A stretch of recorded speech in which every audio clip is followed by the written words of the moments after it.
Greetings and welcome back to St. Dominic's Weekly. This is Father Isaiah. That's Father Michael. Here we are for the much anticipated and promised episode of Screwtape Letters. We've been, dropping hints about this for 6 weeks now? More than dropping hints.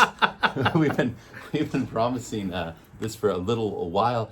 Very excited, so excited. I just kind of got the camera a little bit out of focus, but now I think we're focused up. And this is, in fact, such a rich text that we have before us.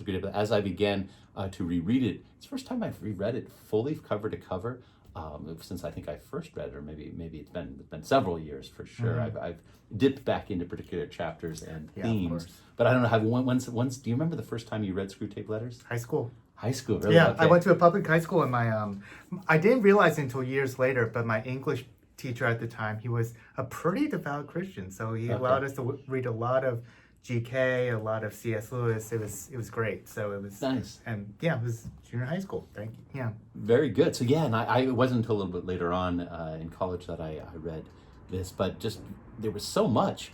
I thought, well, rather than do simply one podcast, let's just work through it. So this could be the first of a multiple series. Yeah. 3 or 4. So we're having a series within the series. Series within the series. So this Okay. will be Screwtape Letters Part 1.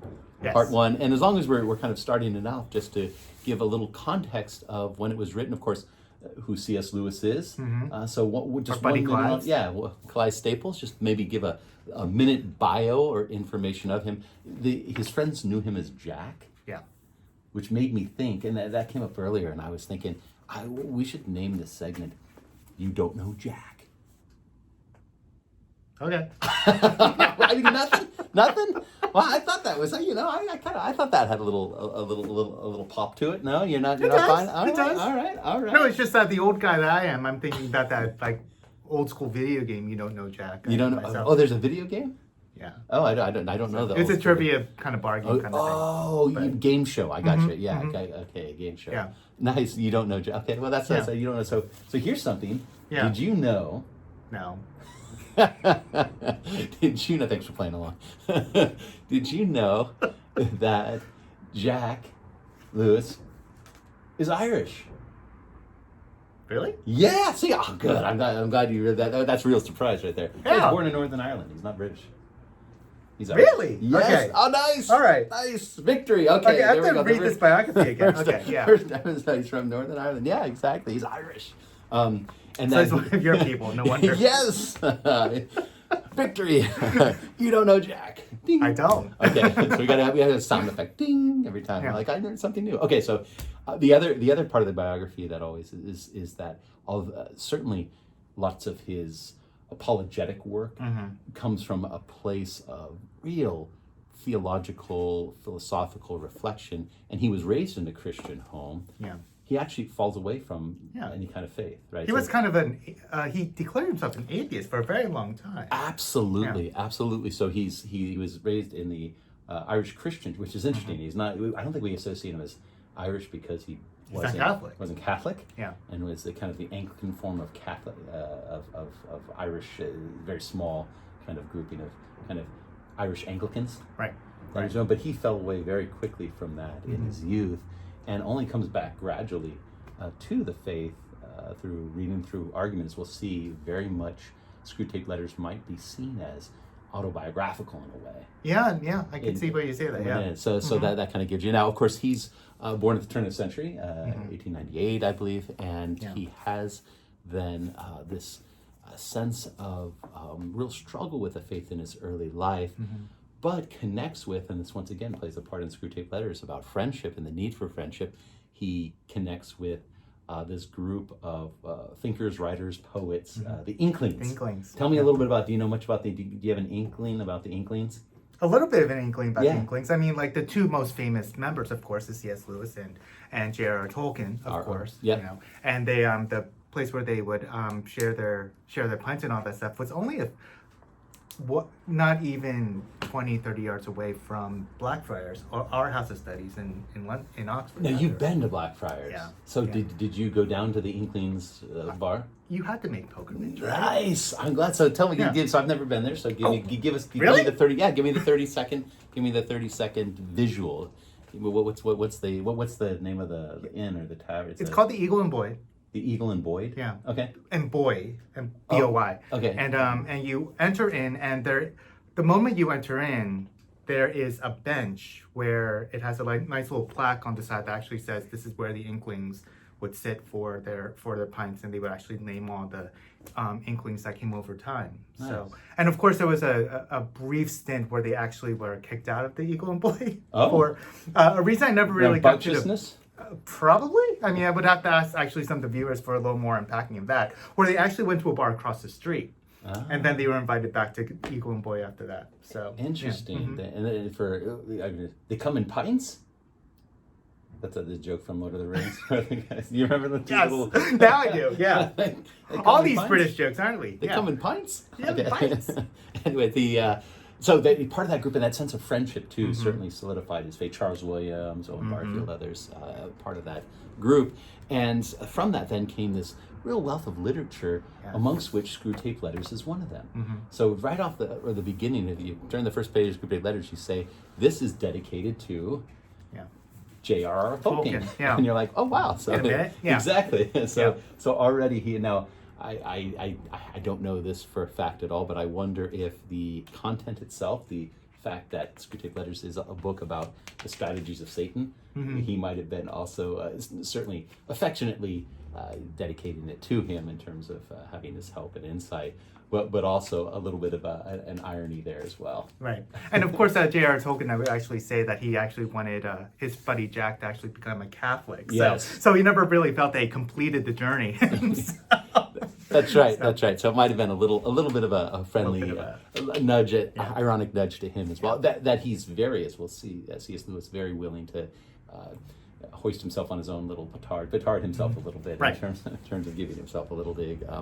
Other things about the work itself, I think I described this even when we were talking about getting into it again and doing this very podcast. What struck me is hearing C.S. Lewis talk about the origin of Screwtape Letters as being born when he was hearing some of the propaganda that was coming out of Germany, especially when he heard Hitler. That he was with a good friend, I think it might have been his personal physician, and they were listening, and he says, I know what he's saying is false. I know these are lies, but he felt moved by them. He felt like the rhetoric and at least the surface knowledge and the kind of the jargon and the slogans that were being used. And the energy used. The energy and everything was just he felt himself being pulled by that. And he thought, wow, this kind of temptation or this kind of rhetoric really is not rational in a sense, but it's emotional. It's filled with emotion, jargon, slogans, a kind of political bent, and it can move people even despite, you think about it, it's like, oh well, I agree with the fact that with one aspect of that, but not with everything. And in fact, it's kind of perversion. So then he thinks, okay, well, is there something similar for the Christian life? And as interesting too, I was thinking about this as I was reading.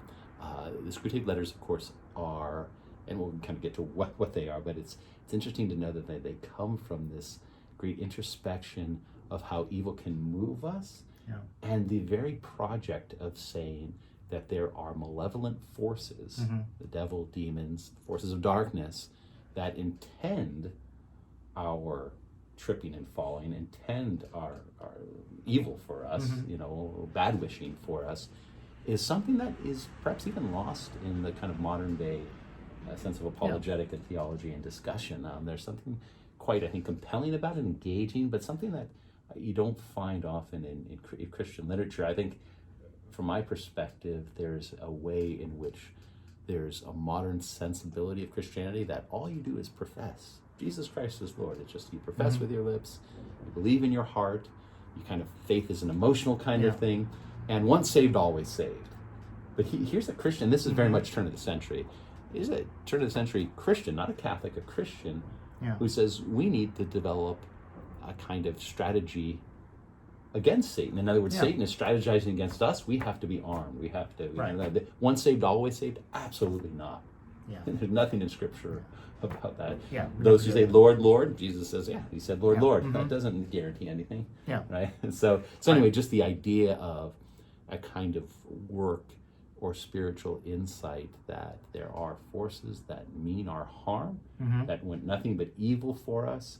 And so there is no project of a spiritual life. There is no spiritual journey that doesn't take real initiative, force of will, God's grace, and real strategy, real practical, and a sense of danger. A sense of danger, that we could fail, fear and trembling, as the scriptures say. So that's kind of the overall project, and very much. He found it difficult. Another little gem that did you know? No, I didn't. Likely not. Did you know that he said this was the most difficult thing he ever wrote, and he was so done with it when he finished, and they ended up getting more. There's a sequel of more. Yeah, more, the toast. The toast. Yeah. The toast. But they basically had to. He was the only reason it was so popular. It was How much did they pay? He was on the cover of Time magazine. It was his introduction to the American audience. But he did not. This was not pleasant writing for him. It didn't come easily to him.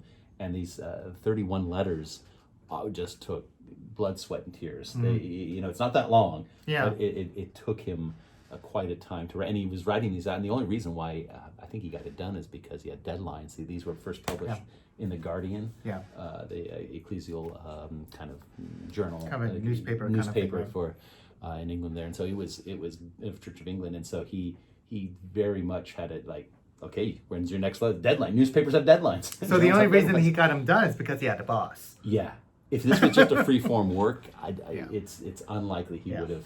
Maybe 2-3 letters. Exactly, maybe. Well, and then they would have never been in a book form. But there was he kind of churned through. So it's interesting. Sometimes great works of art just come really naturally. Or let's say we had this idea that insight and genius just kind of flows just so easily and is kind of natural.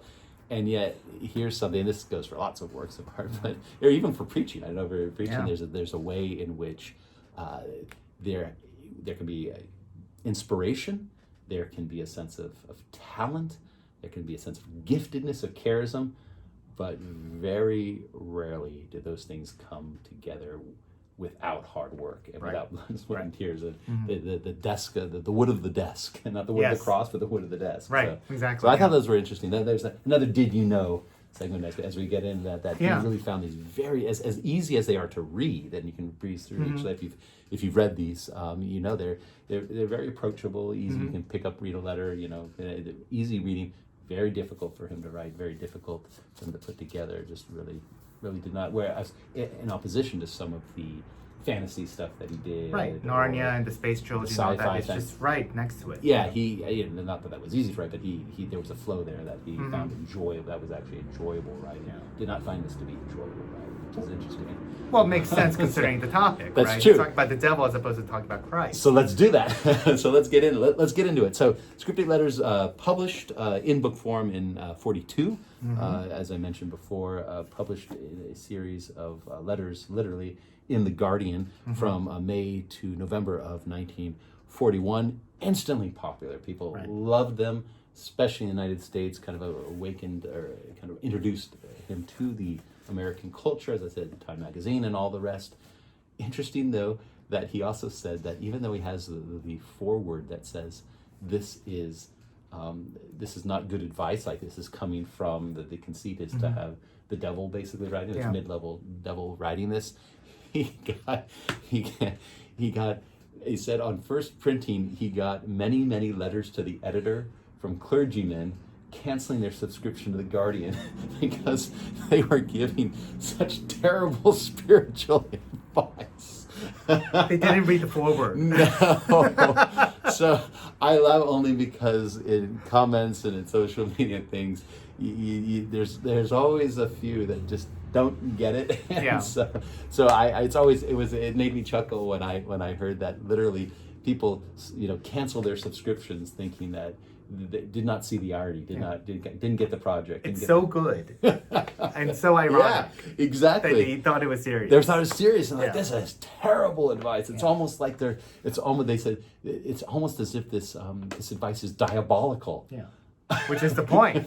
Which speaks of Lewis's genius of the well-roundedness of Wormwood and Screwtape in the first place. Anyway, so no editors. So he had to publish an apologetic, probably. No, yeah, a little bit of an apology, a little terse thing that there perhaps was another option here, that it wasn't just it just wasn't just surface advice. You have to dig deeper. So, anyways, well, having said that, the 31 letters. Let's jump in. For those who've read it, hopefully this is kind of ground that you're familiar with most recently. I think the strategy, would be, first of all, let's just kind of talk about the overall work, maybe point out the main characters, and then we're just going to go chapter by chapter. Yeah. I think we'll get through, hopefully, the first 6 chapters today. That'd be great. That's a good time frame. And then kind of do a little bit of a summary, and then go on to the next, do the next one next week. So this is done. So to start us out, the work is a work of satirical irony, I would say, and humor. Yeah. In the preface, he lets us know he has a couple of quotes. The one from Thomas More is, he says, "The devil is a proud spirit and cannot endure to be mocked." So he sees this project as, in a sense, mocking the devil, or that the devil can't take a joke or can't take any ribbing. He's too self-serious. It also reminds me of the G.K. Chesterton quote that angels fly because they take themselves so little seriously. Yeah, so lightly. Yeah, so they take themselves lightly. So they're not filled with the seriousness of gravity, of levity. So angels fly because they levitate on their levity. So there's a way in which he's using humor and sarcasm as the engaging points for this. He kind of pokes himself a little bit, where he, in the great tradition of finding literature or framing literature, hypothetical kind of literature, under the auspices of, I just found this, right? This is not me. This is I'm just a reporter. I'm just the messenger. Don't shoot the messenger. Don't ask how I got these, but here. And there's lots. Has deep, rich traditions. I'm thinking of Don Quixote. I don't know if you've ever read Don Quixote. Starts out with, "Hey, I just found this," So, and as he passes, or Michael Crichton, I was thinking of him the other day. Oh, really? Yeah, his work, I think it's called Eaters of the Dead. It's kind of his take on Beowulf. He has this, I think it's hilarious kind of preface where he talks about, he's writing, it's a first person thing of this person that he takes this journey, which is similar to the Beowulf epic.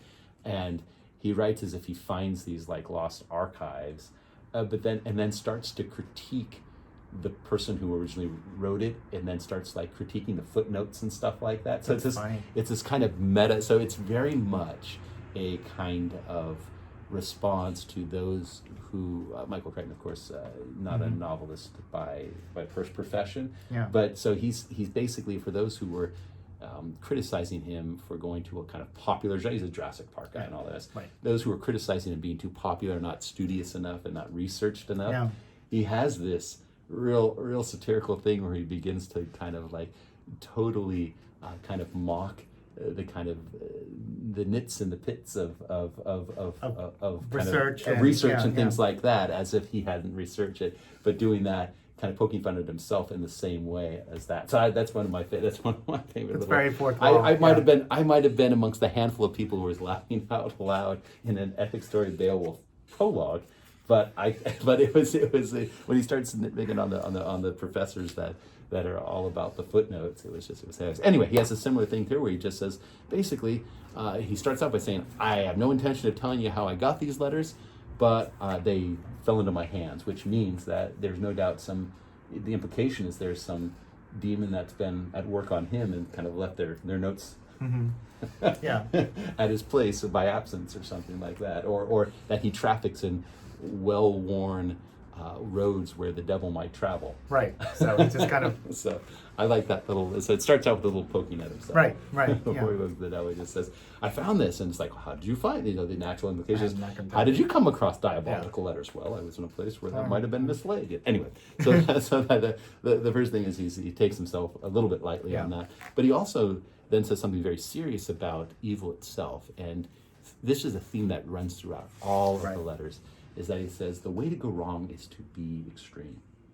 So he says when it comes to the devil, when it comes to those forces of darkness, there's two extremes. On the one hand, we can say they don't exist, or we can say basically they are so fearful that we are either paralyzed by them or have a kind of pull to them that we have a kind of an over curiosity where suddenly the whole spiritual life is just about interacting with and manipulating the power of earthly things or of demonic kinds of things or otherworldly kinds of things.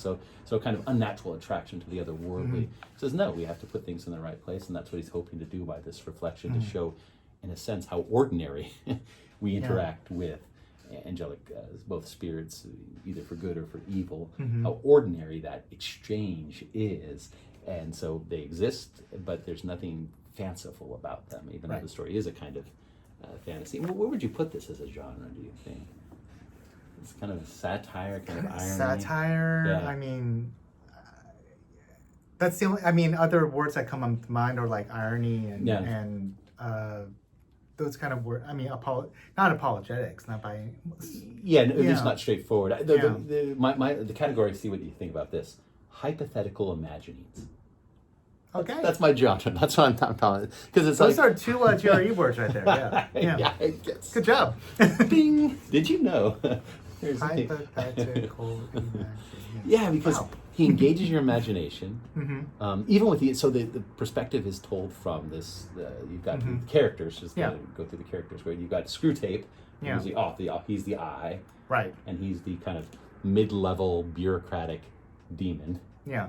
Right. And then you've got Wormwood, who is advising. Also his nephew, which let's not get into that with the whole family of demon thing. Yeah, so he does this kind of. I wasn't sure how to take that, especially towards the end when it clearly doesn't have his. Yes, in letter 31. Exactly. But so there's some kind of relationship there. Right. And you say, so you've got Screwtape, who is the kind of mid-level demon, who's kind of at least the well experienced tempter. He's writing to this junior novice, Wormwood, and he's tempting someone who's only identified as this British man. The patient, or the man, or patient, the man. It's male. That's all we know. Really. And then other characters that swirl around are any of the human beings are just very typological. You know, the man or the patient. You've got the mother. You have the girlfriend. So the woman. The woman. Who else do you have? You've got the friends. So there's certain friends. There's his church friends, and he's got his kind of worldly friends that come about there. So that's kind of the scope of the people involved. Then you have the demons, and the demons all have these very visceral, incredible names, right? And this is why I say hypothetical imaginings, because he really engages the imagination. He makes arguments in an imaginative way, so that's why it feels very almost. You kind of go to you think of the Narnia, or or Middle Earth or something like that. They kind of Slobglob or Slobglob. You have what are some Glubos, which is Glubos. Something scab. There was like a scab tree. That's what it is. Scab tree. So there's a very visceral kind of the grotesque kinds of names that you kind of work your mouth around. And you can almost imagine a Slobglob and a scab tree. You can come up with an imagining for it. So it makes it kind of real in that way. And so those are kind of the characters, and they don't say exactly how it ends, but it's usually by there's temptations come kind of whisperings in the ear and suggestions and nudges, more than actually we're not talking about possession or kind of taking over. The patient very clearly always has free will, and that the forces of good, and everything you have to remember, everything's inverted. So the enemy is God. Right? Our Father below is Satan. Right? So our Father. So you read that, and you're like, our Father is Satan. The enemy is our Father's house. All these things. There's the noxious fog we'll come to, which is God's grace that surrounds the patient. So basically, if he describes it as being somehow untoward or in a very vilified way, that's usually a good thing, and vice versa. So you kind of have to invert your whole. But I think even the process of having to invert is a mechanism of engagement. What do you think about that? Right. Yeah. I mean, for one thing, it speaks to just from a literary point of view, just the genius that Lewis is. Of how to take all these kind of abstract theological concepts and invert it in such a way that, I mean, that it's very real to us as a reader. Absolutely. So, Yeah, and that's why. So hypothetical imaginings. That's what Hypothetical imagining. That's what I'm. If it's not a genre, we just made it. We're making it up. We're making it up as we go along. But no, Yeah. and that idea then that he clarified, and he does clarify in the preface. This is the perspective of evil. This is not to be taken, but it's a kind of reflection into how we might be tempted. Right. And he doesn't say it here, but when he was asked about inspiration for this in terms of what he looked at or what he might be thinking about, you think some of the great spirits like the Desert Fathers, the early ascetics, religious life, St. Benedict and others, there's some spiritual masters that there are reflections of as we get into here. But he said it was actually mostly, and this is what made it so difficult, just reflection on his own spiritual life. So this is why I said earlier that in some ways this is very semi, as he says, autobiographical. And he himself says the portraits that he draws of the different characters are fanciful in a way. There's no one like the mother who's truly the way that is perceived. So, here Screwtape is an unreliable narrator. Of course, right? So you have, and once again, this is not that's not an unreliable narrator we're perhaps used to in fiction these days, but it was something that wasn't widely employed as a mechanism for writing at the turn of the century. So it was, even that was kind of even the unreliable narrator as a point of engagement is there. So what do you have? You've got this pull to this kind of creative imaginings, this hypothetical imaginings. You've got humor, irony. You've got a sense of everything's inverted, so you have to kind of engage with it to kind of, your mind has to transpose everything, right? So even there, you're kind of engaged, and then you have an unreliable narrator. So in other words, it invites you to engage with the text because you can't just take it at face value. You've got to, even to understand what's being said in a way, just at a surface level, you have to engage with the text, and then it's funny, it's ironic, it's visceral, it uses grotesquerie to kind of like put a mirror up to ourselves. It's deeply reflective. So these are the reasons why I think it's such a work of genius, and that might take us then to our first chapter. Are you ready? Barely. I thought this would take 2 minutes and we'd start getting in. No. But it's so fun. We're diving deep, no doubt. This is going to be a 4-parter, I can tell already. Anyway, at least. So chapter one. Chapter one. So let's do it. So I think the way to do this is maybe we'll just kind of each introduce chapters as we go along, and then summarize at the end kind of what we got out. I think to give kind of just a little bit of a framework, these first 6 chapters letters that we're going to do have to do with the kind of initial road to temptation that the devil will take anyone. Just at the beginning, it kind of starts with the patient or the man being kind of nominally aware of Christianity, but not fully kind of engaged in the church, and it kind of goes from there, and then at the end, by the end, kind of like wrap up and see what it is. So these are the strategies. So I think in these first 6 chapters, you see 5 strategies of Satan, we might call it. Right. Yeah. So and those strategies are a sense of distraction. We've talked about that before. Yeah. Of discouragement or disappointment. Yeah.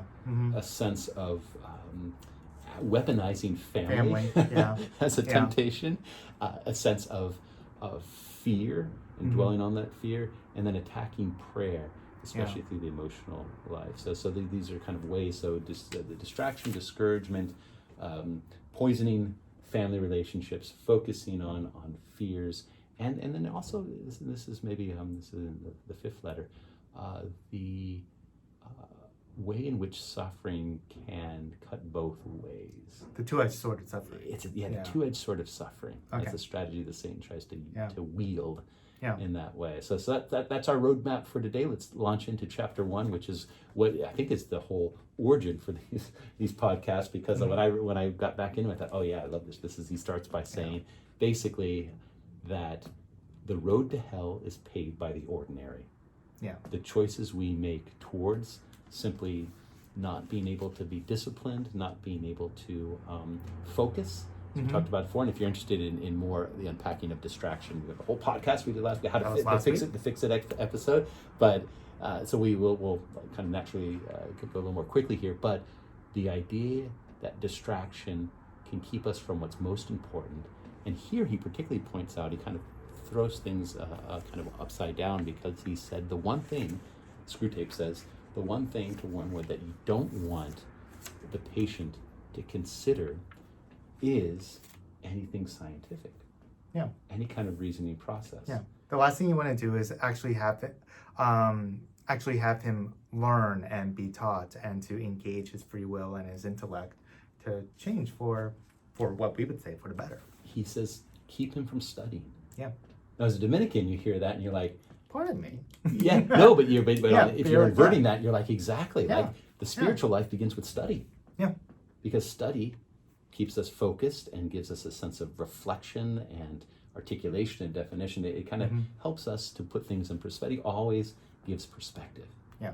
It helps us to navigate life. It helps us to reflect on life. It helps us to find significance and give order and meaning. And that's the act of creation right there. God, what does he do? God in the Bible doesn't create stuff out of nothing. He brings order to the chaos, right? And so this idea that in our lives that the foundations of our spiritual life, our relationship with God, are rooted in part in a kind of study or reflection. He says science, I think, totally subverts, I think even more so if it was true in his time. How many times have we both heard, the reason I don't believe in God is because I'm more of a science guy. Yeah. Right? I'm more about the sciences.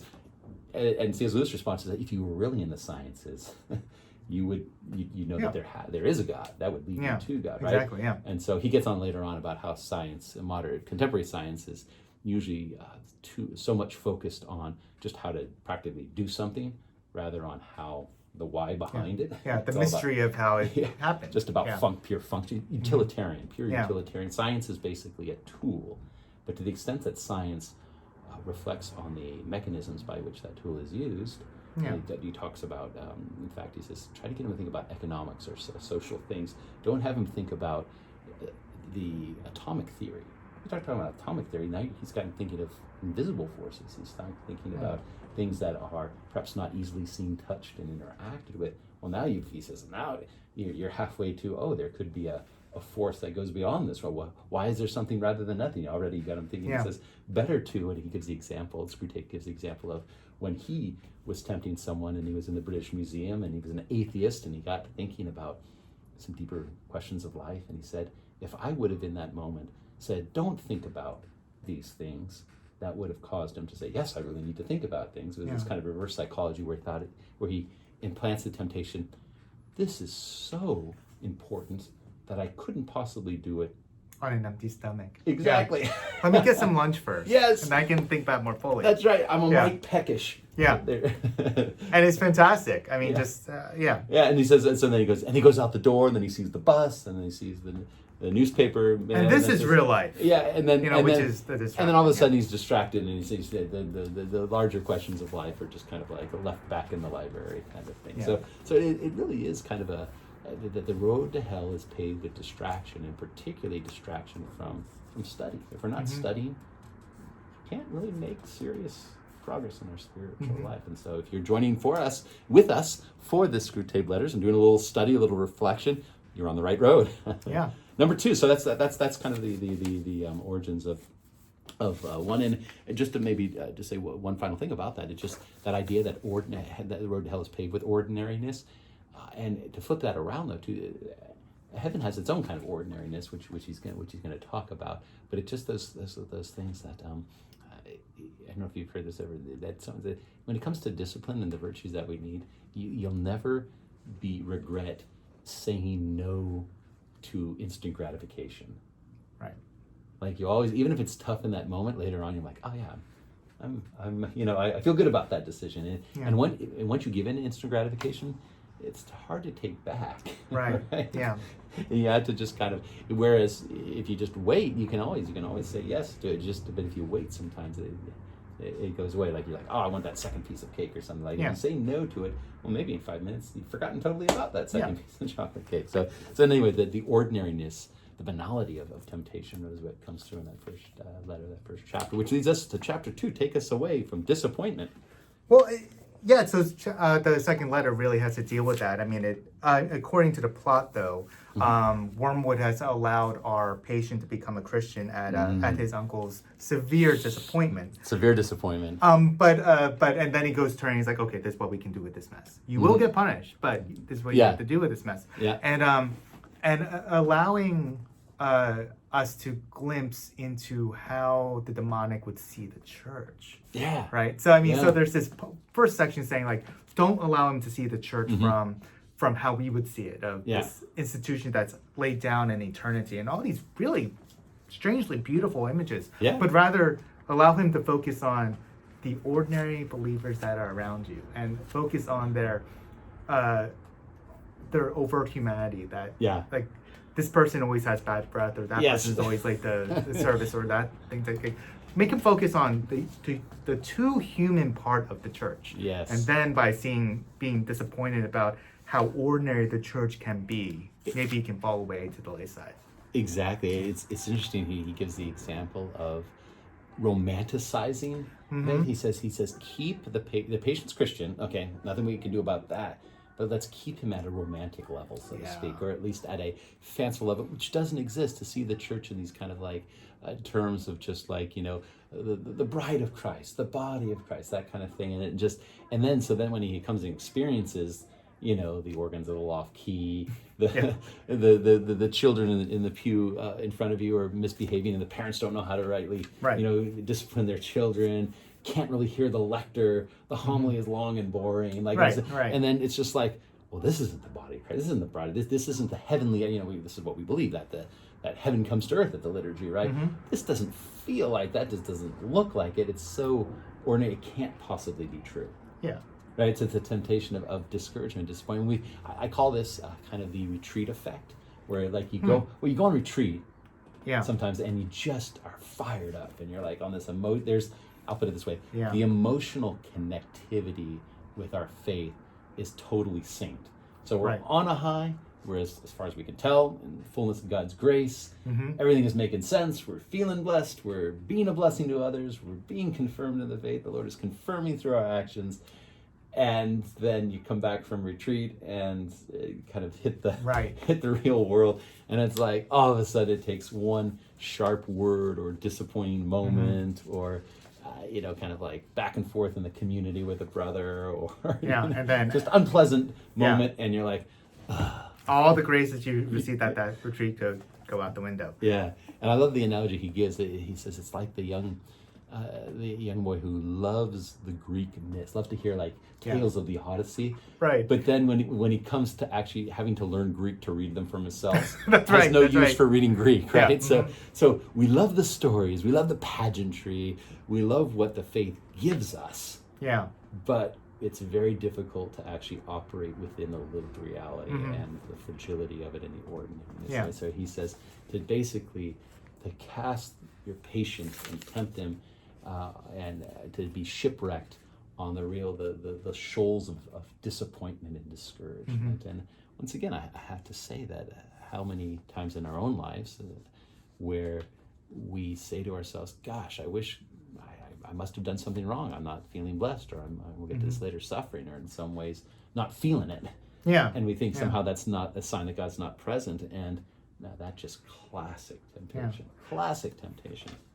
Faith is work, right? Yes. I mean, it takes a lot of work to deepen our relationship with God. Exactly. Right? And sometimes that work is going against each other, right? You know, so, or seeing through each other's imperfections and just seeing that Christ is in that person as well. And in fact, Screwtape warns Wormwood at the end of this letter. If he pushes through this aridity, this first kind of dry spell, you're in trouble. Yeah. Because that's a real bright line, a kind of movement of the soul. Yeah. And to encourage all of us that when we've experienced disappointment, discouragement, dryness, blessings are on the other side, but we have to push through that. We have to persevere. We have to have the sense of patience. And so he ends by saying, don't let him push through this, right? Basically, discourage him enough, keep discouraging him. And then he hints at the sense of, even if it means you allow him to grow in virtue, that he might look at others and say, well, you know, I got through it. Exactly, And then to kind of this, like, even if he's, to whatever extent he's successful try to plant the seeds of pride, Right. and kind of hypocrisy towards others, and saying, well, why can't other people do this? I mean, maybe I should just be in another church, or maybe I should do something else, that kind of thing. So to have an air of superiority. So he says he hit him with dryness. If he doesn't immediately collapse, then make him feel good about overcoming some of that dryness by hitting him with a little pride. Right. So it's really kind of like, ooh, insidious. I mean, it's about the relationship of my relationship with Christ, and how that's affected by the Christians that are around us as well. Yeah. So. Yeah. So and that leads us to a third letter About chapter. family. Weaponizing family. That's what I call this chapter. Yeah. Just. So in terms of the plot of the story. Yeah. The patient is living with his mom, and once again, he clarifies at the beginning. C.S. Lewis says this is kind of a caricature, but at this point, the patient is going to be tempted by Wormwood to see his mother as basically being annoying, being shrill, being all about being bossy, being overbearing, and all the way. So he says basically weaponize that relationship such that the patient can see nothing but this kind of image of annoyance and overbearing that she can be in times, but just basically accentuate that. And that's all there is. Exactly. Yeah. Exactly. And do it in such a way that you have him even at least name that he's doing this for her spiritual good. Yeah, and spiritualizing it. Yeah, spiritualize it. That's what I thought was really like it. So it's not just like, oh, my mom's an evil woman, but to say, you know what, to bring to prayer your mother's needs. Right, yeah. If she would just smile more, or be more gentle, or be more... And so all of a sudden, you're praying, Lord, thank God I'm not like the publican in the back. Yeah, exactly. I fast 3 times a week, and I pay my tithes, and I do it. So this is where he's kind of incurring some of that. And this is where pride comes in from the previous letter of saying that of all of mom's inadequacies and impatience and whatever is wrong with her has nothing to do with me. Exactly. I'm the perfect Christian. It's all that person that, exactly. a complete criminal. Yeah, Screwtape says, I've had patients, people he's tempted, of my own, and I've had them so well in hand, I could turn them from a moment's notice from being in impassioned prayer for one's wife or one's son to immediately beating or insulting them without a qualm. Yeah. So it's kind of like you can go from praying to the next moment, basically, saying something sharp or unkind to them or acting in that way. And I have to say, we have church, and we have liturgy, and all go in peace, amen, let's go, radiating the joy. I can't tell you how many times there are in the parking lot kerfuffles in the parking lot, and I think of this. I go like, oh yeah, and it happens to me too, where you come out of a restaurant and then someone's like, oh, there's a complaint or something, and it could be rightly or wrong. Oh, the bathrooms aren't working. It's like, oh my gosh, all of a sudden, there's always any moment to try to subvert that, and so to make sure our prayer isn't simply basically. Prayers can be easily spiritualized in a way that make them just forms of selfishness, where it's just all about myself. It's all about what God's doing for me, and it's not outward focused at all. And it doesn't challenge us actually to do something about our inadequacies and exactly. our own imperfections. And then I know we've talked about this before in terms of interaction, especially amongst the brothers. We have this little phrase that we call the suspect the good in each other. We're supposed to not impugn motives and motivations to actions without a sense of generosity of spirit, and how easily we can translate someone's actions or behaviors with an underlying motivation that's simply not there. So he says, tempt him to think when his mom, is at the breakfast table and asks for tea, to pass the tea, she's doing it because she's either lazy or trying to make a point or trying, but basically kind of assume the worst, get him to suspect the worst. Right. Yeah. I think it's kind of like the when you it's you step onto the street, and if you step in bird droppings, you think, oh crap, literally. I didn't get you. I was hoping to get you on that one. Didn't. No reaction. All right. I'm trying to. No, but you don't. I mean, it's like it's no, but it's not like you think that. I mean, bird droppings are where they are, right? There's no malicious. It's the same thing. Go outside, step on a piece of gum, and what am I thinking? I'm not thinking, oh, there's gum on my shoe. I'm thinking, who's that? Yeah, who's that lazy? Dog, that so and so littering, person. So I'm impugning maliciousness as if that gum was there to just snare me, right? Yeah. So for your particular bad. Exactly, exactly. And how easily we can impugn people's motivations rather than simply being generous of spirit. He said this classic temptation where we translate motivations instead of simply saying, okay, this is what's happening, but can I maybe see this from their point of view, putting the shoe on the other foot, or it's always being generous with spirit. He says you can work them up, and this is Screwtape telling to work with the other tempter. I think was that Glubos. Glubos, yeah. Glubos. Yeah. He says Wormwood, get together with Glubos and get working together so that each one of them, patient and mother, are basically suspecting the worst. Yeah. So it's the same behavior. The behavior, you don't have to get them to do anything different. You just have to have them think differently. Exactly. Give them a different mentality of either suspecting the good or being generous in a sense, or in a sense, it's all about me. They're doing this to attack. This is an attack. Yeah. In some way. You're always out to get me. Exactly. Statements like, you always do this, right? Amongst couples. There's like you never, whenever there's an absolute statement that happens between family relations of a negative sort, this is classic. This is classic, right? Yeah. This is classic because the reality is no one is either all good or bad. And that's what Screwtape says. He goes, let's face it, no one's all good or bad, but get them to see the other person in the extreme of what they're doing. That might be bad behavior, but impugn the worst motivations to that behavior. Oh, just once again, insidious and so real, and unfortunately, if I examine my own life, so true, right?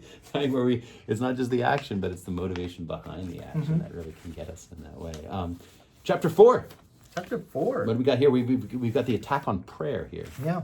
So, I mean, it is that chapter of what's so funny about it is that how the letter starts off is that it is clear that Screwtape, this is the last thing he wants to talk about. Yes, it's true. It's true that the devils don't like prayer, but he's got a way of spinning prayer, doesn't he?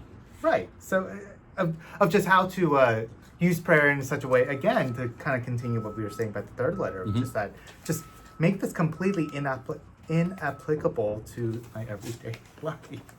Yeah, and here I think what's particularly relevant is he talks about how to make that prayer simply an extension of the patient's emotional life. Right. And his kind of psychological state of being. Yeah. He says, in a way, get him to focus so much on himself and his emotion that he isn't grounded in the reality of talking to the enemy, as he says, right? Of communicating with the enemy. Interesting, Lewis does bring up, this is very surprising to me, but he critiques very strongly spontaneous, kind of what we call charismatic prayer. He says, pray like that because he tempts Wormwood to have the patient do basically spontaneous emotional prayer to work up those emotions. And he says, keep him from those tried and true prayers. Don't let him say the Lord's Prayer. Don't let him say that. Try to keep him away from that. And because I would think he'd want to tempt to do just rote prayers just without thinking. But, and I'm sure that can be a temptation for sure. But the way that he approaches this is to have the Screwtape devil focusing on the emotions more than just the kind of roteness of it. And it got me thinking about how there is such a wide difference between feeling something and how we choose to behave that really is, in all of our lives, a real turning point in our lives. So he brings up forgiveness, and every homily I give on forgiveness in some way or another touch on the fact that forgiveness has absolutely nothing to do with feelings. Forgiveness and feelings are not the same thing, and we might feel good or might feel bad. It doesn't really matter at the end of the day towards forgiveness. And he says, get the patient to focus on praying to feel forgiven or forgiving rather than actually being forgiven or actually forgiving the other person. Have him focus, and this comes back to in the last letter we'll do for today, chapter 6. He says, ask him to pray for courage but do it in a way that the prayer is really to feel courageous, to right, feel emboldened, to feel encouraged, rather than actually having courage, which is actually feeling fear. You can't, courage means you feel fear, and you feel it rightly, and yet you don't let it overwhelm you, right? And so it's interesting that he says that the strategy of Satan is always to basically just get us in our feelings, right? And to make our prayer all about our feelings. And the way to do that is to veer away from the tried and true prayers and traditions. So he's not a Catholic, but for Catholics, prayers like this is why the rosary is powerful. You can't get stuck in your feelings it's harder to get stuck in your feelings when you're when there's a roadmap with the Hail Marys and the Glory Bees to kind of focus and direct yourself. He mentions body posture here too. He says you get them to pray in a way which is inattentive to the fact that if you're kneeling down, you're in a petitionary kind of thing. You just kind of sit back on the couch and do it. Not that there's anything. St. Teresa certainly says don't. You want to be in a comfortable enough place where where you're connecting, and you're not distracted. But at the same time, our body posture is why we stand, sit, and kneel. Our body posture says something about our life of prayer and how we address God. Yeah, exactly. And then the last thing he says about prayer that I found insightful, and maybe you did too, is he says, never let him get to, just like never let the patient be able to push through aridness or dryness, get him stuck in those rocks of disappointment from the second chapter. He says, never let the patient sustain silence during the amount of time. Always keep that inner dialogue rolling. Keep it focused on the kind of like the self-help kind of, we call it self-help kind of thing. All about me. What's God doing for me? Well, how can I get better to say? And to basically, if his soul kind of starts quieting down and seeing science, he says you're in trouble. Right. It's just like, because as the Elijah story would say, I mean, that's where God speaks most profoundly, in the silence. Absolutely. So that's exactly where you don't want the patient to be. That's right. So that's where God will know the science. So keep them from silence. Keep silence out. If our day and our lives are bombarded with noise and attention and things, even if it's prayer, even if it's spiritual things, even if it's divine liturgy for 3 hours a day, that's good. But if there's not silence, there's absolutely, once again, no way that can take root. This is why Mary reflected on all these things in her heart, right? And that's where the tempter, to the extent that Mary was tempted, that's where the tempter was defeated. Not in the fact that she gave birth to the Son of God, or that moment of finding Jesus at the temple. It's those last lines of those little stories. Mary went home and reflected on all these things in her heart. That's where any temptation was definitively and decisively defeated. Right. In towards whatever that temptation would have been. Chapter 5 and 6. Let's these kind of terms of strategies. Boy, we're getting up there. I thought this was going to be a shorter podcast. Not at all. You've said that 3 weeks. Not at all. Not at all. This is all good stuff. This is all good stuff. But so chapter 5. This has been material we've been wanting to talk about for 2 months. So hey, I'm okay with it. I was halfway through and I thought there's no way we can do this in one podcast. I mean, we could, but there's so many things, so much richness here. So let's take our time. Chapter 5, the double-edged sword of suffering. Right. Yeah. So the context for this chapter, of course, is the World War that's happening, and it just opened. And there's a lot of fear, obviously, trepidation. The patient himself, for the plot of the story, is worried about getting drafted. He's at that age. So it means, even those age isn't specified, probably late 20s or 30s, sometime in there, and Wormwood is cautioned by Screwtape not to be overconfident in the evil that the war can spread. This is interesting because I think this was fascinating. Well, it's kind of like right now we're in a pandemic, right? so we can just translate as as mutatis mutandis, as they say.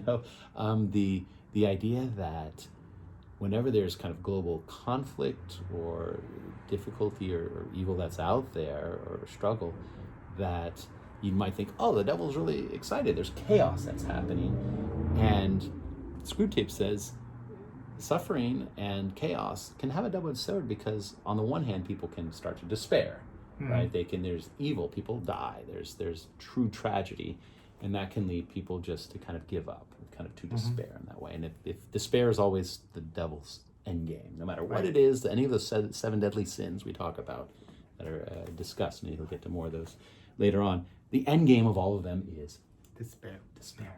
Despair. Because once you hit despair, that means you, by definition, You have no hope in God. no hope in God. And if there's no hope, then there's no life, right? So the idea then that you could be the war could lead to despair, the pandemic could lead to despair, is what naturally on the surface, when it's all excited about, this great war is going to be a field day for the minions of darkness and so forth.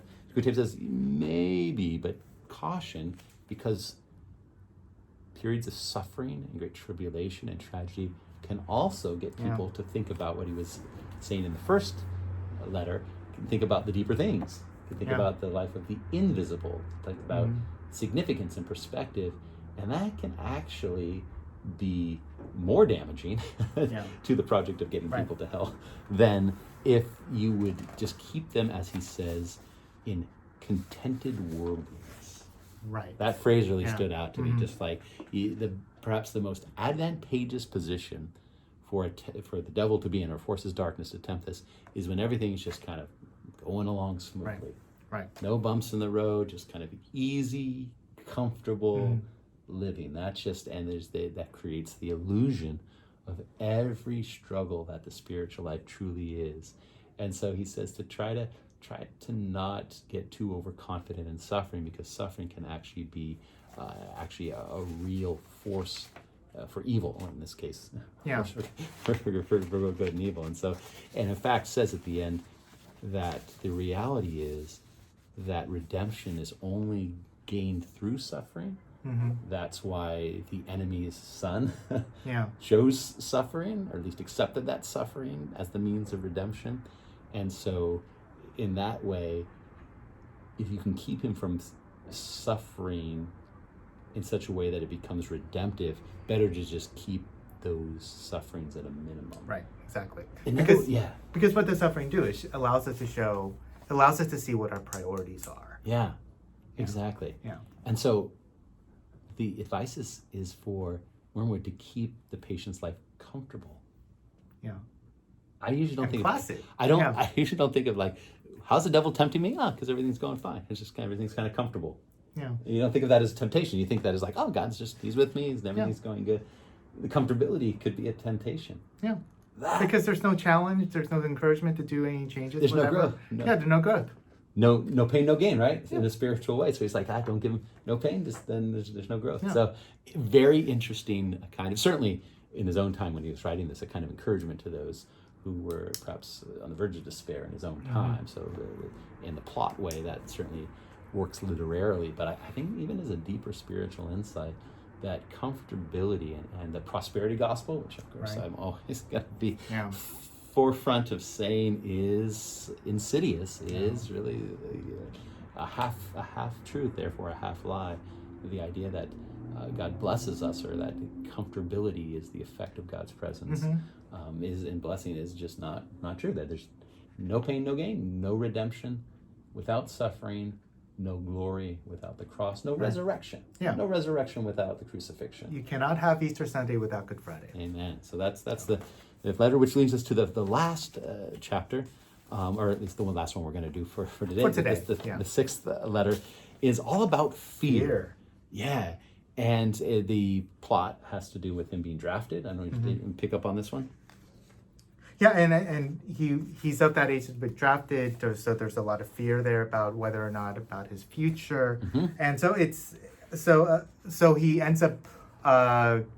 Screwtape advises him that he just reads all these things about Christian or non-Christian sources, about the Germans, all these other things, distracting him left and right in order to not assuage his fear, but rather to increase it.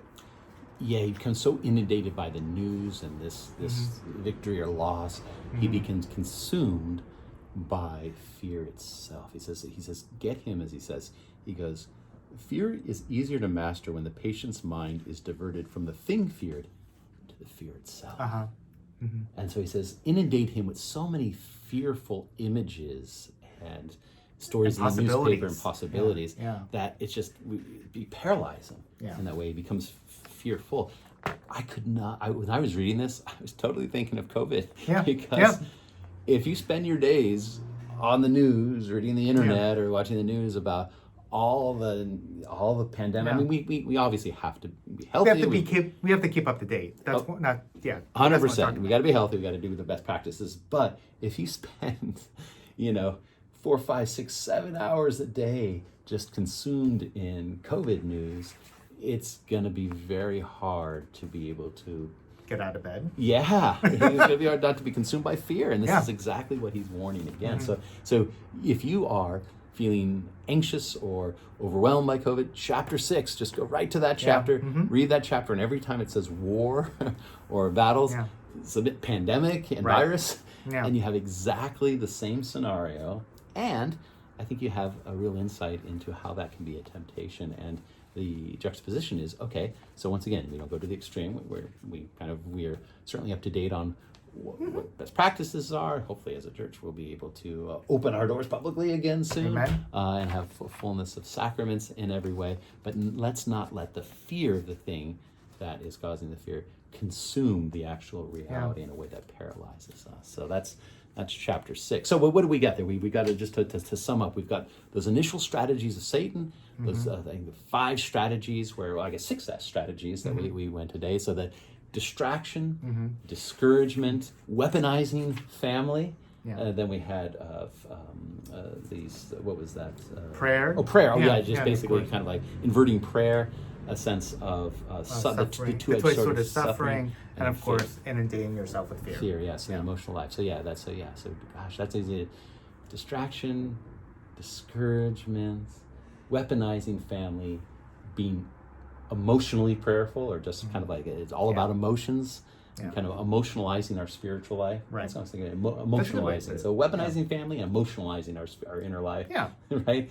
Kind of the two-edged sword of suffering and to despair, and then finally that idea that fear can itself exponentially, paralyze us when we're not focused at. So if you are joining us for this podcast and you haven't read the letters, you can jump in. We're going to be hopefully doing this once we'll put out another podcast, I think hopefully this next week in the next little chunk. They're easy to read. Jump on in. Hopefully this has led you to not only engage in the work, but also to think more deeply about how the Lord might be prompting you in a way to grow during this time. So thank you for listening in and watching in. You know how to help us out about sharing on Facebook and all those other social media. Like us, review us, say good things about us. May all that we do truly radiate the joy of the gospel here in the heart of the city. Amen. Amen.